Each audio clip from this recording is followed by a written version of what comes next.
Mungu akinijalia nitaingia live kwenye saa 2 au saa 2:30. Lengo ni kutoa ufafanuzi huu. Kwa hiyo ni nukta ya kwanza.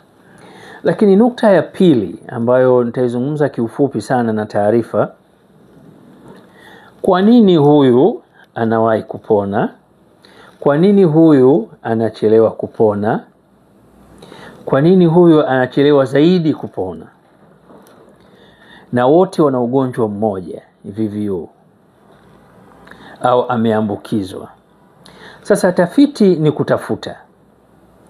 Kila mtu ana njia zake aliotafuta ufumbuzi, kwanza kujua HIV ni nini na anaiondoaje au anapambanaje na hilo jambo, au anaamini kauli iliyosemwa na baadhi ya watu, aidha wataalamu au sio wataalamu, kuwa ukisha kuwa positive huwezi kuwa negative.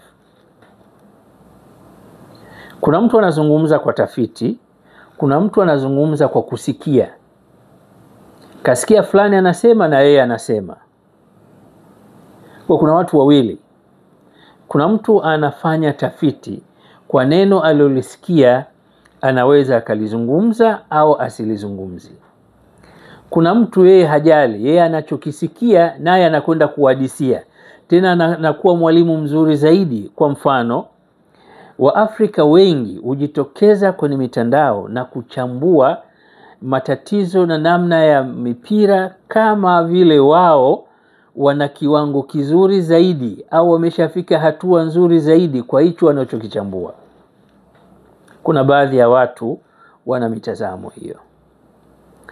Sasa kwangu mimi, tumeweza kwa asilimia zaidi ya 99 kwa kipimo kizuri kupata mtu kuwa negative.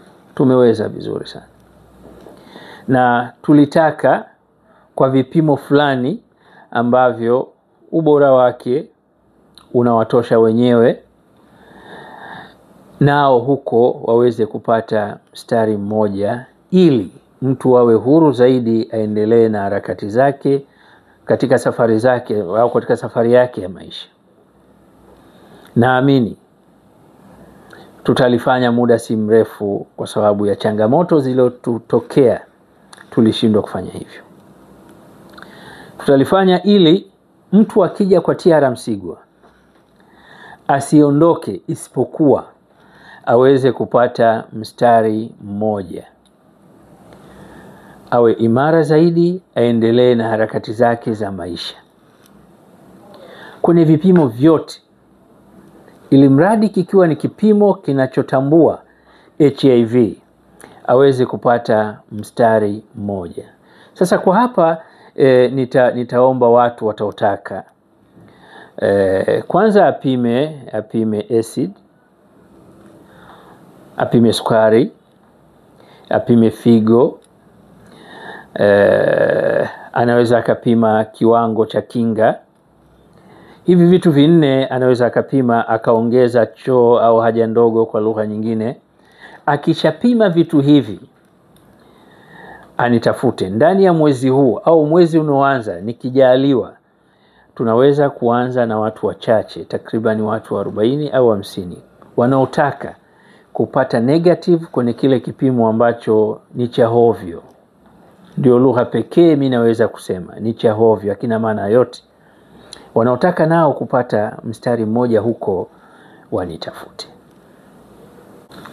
Sababu ya pili au sababu nyingine au sababu moja, kwa mfano